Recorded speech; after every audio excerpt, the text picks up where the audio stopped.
বন্ধুরা, আজকের রেসিপি হলো খাসির মাংস আর পোলাও।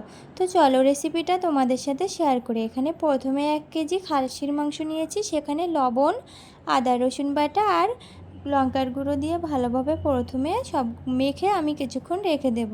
তারপরে এখানে একটি কড়াই পরিমাণ মতো সরিষার তেল দিয়ে নেব। সেখানে দেব এবার 3টা তেজপাতা, আর এখানে দারচিনি, লবঙ্গ, এলাচ দিয়ে দিলাম। তারপরে দিয়ে দিলাম কেটে রাখা পেঁয়াজগুলো। পেঁয়াজগুলো দিয়ে খানিকক্ষণ ভাজার পরে এখানে আমি আদা রসুন বাটা দিয়েছি, লঙ্কার গুঁড়ো দিয়েছি, হলুদ দিয়েছি, দিয়ে মশলাটা হালকা একটু জল দিয়ে কষিয়ে নেব। নেওয়ার পরে মেখে রাখা মাংসগুলো আমি এখানে দিয়ে দেব। দিয়ে কিছুক্ষণ নাড়াচাড়া করবো। এভাবে নাড়াচাড়া করে নিয়ে আমি এটা কষাতে দিয়ে দিলাম ঢেকে দিয়ে। তো এখানে আরেকটি পাত্রে আমি কিছুটা পরিমাণ জল, ঘি আর সয়াবিন তেল দিয়েছি আর লবণ দিয়েছি। দিয়ে এখানে আমি এবার বাসমতি রাইস, এটা আমি ভিজিয়ে রেখেছিলাম আধা ঘন্টার মতো, সেটা দিয়ে দিলাম।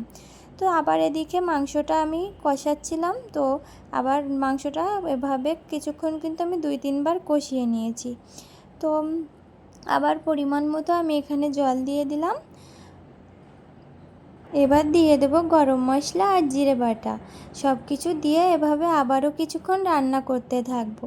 আর এদিকে যে ভাতটা করছিলাম সেটা কিন্তু ফ্যান ঝারিয়ে আমি রেখে দিয়েছিলাম। তো এখানে আমি সয়াবিন তেল দিয়ে সেখানে কাজু বাদাম, তেজপাতা, কিশমিশ দিয়ে ভালোভাবে 2-3 মিনিট ভেজে নিয়ে এখানে সেই ভাতগুলো আমি দিয়ে দিলাম।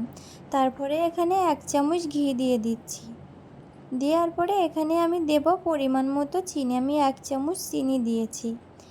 এবার দিয়ে দেব এখানে ভেজে রাখা পেঁয়াজের বেরেস্তাগুলো।